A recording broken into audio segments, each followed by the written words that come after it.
กับสบายดีพ่อแม่พี่น้องเพื่อนๆทาง Facebook แล้วก็ทางเพจเนาะบ่ว่าสิเป็นทางลาวหรือว่าทางไทยก็ดีเนาะมื้อนี้เฮาสิพามาเบิ่งผัดกะเพราไก่เนาะว่ามันเป็นจังได๋รสชาติสูตรหรือว่าวิธีการเฮ็ดมันสิเป็นจังได๋เนาะก่อนอื่นมาก็จุดไฟเนาะแล้วก็ตั้งกระทะให้มันร้อนเนาะตั้งกระทะให้มันร้อนแล้วก็หลังจากนั้นก็เอาน้ำมันลงเนาะขั้นตอนในการผัดในกระทะต้องร้อนก่อนน้ำมันต้องเย็นเนาะแล้วก็เอาพริกกะเพราลงเนาะที่ว่าเฮาปั่นเตรียมไว้พริกกะเพราขั่วให้มันหอมๆเนาะแล้วจังเอาไก่ลงเนาะถ้าว่าบ่หอมก็บ่พอเอาลงเนาะอันนี้ก็แม่นวิธีเรียกว่าเป็นสูตรของข้าพเจ้าเองเนาะหลังจากนั้นเอาไก่ลงแล้วก็เอาสิมาคนให้มันเข้ากันเนาะมา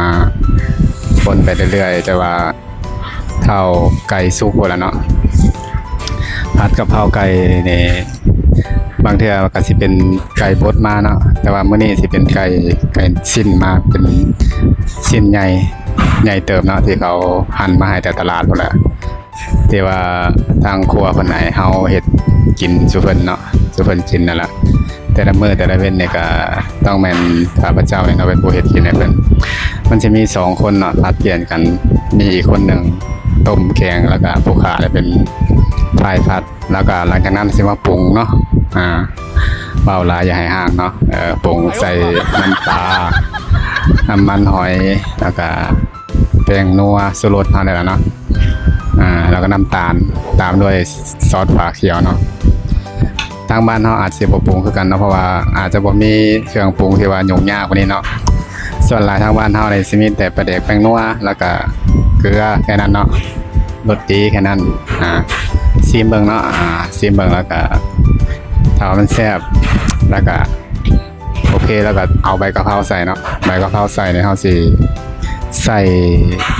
แบบก่อนที่ใส่เนี่ยเฮาต้องย่องให้มันให้กลิ่นมันออกก่อนเนาะบางคนเนี่ยสิเอาใส่เลยเนาะ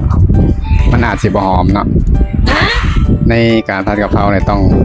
ใบกะเพราเนี่ยต้องย่องก่อนจะเอาลงเนาะวิธีสูตรของผู้ค้าหรือว่าของคนอื่นเนี่ยอาจจะบ่คือกันเนาะก็บ่ว่ากันเนาะมันก็สิมีวิธีแตกต่างกันไปเนาะแต่ละห้านแต่ละอย่างเนี่ยแต่ว่าของผู้ค้าแต่ละชิ้นเนาะแล้วก็ซีมอีกแค่นึงเป็นอันเสร็จชิ้นเรียบร้อยนี่หน้าตาเนาะแซ่บแห้งของมันเนาะจัดเสร็จจ้ะ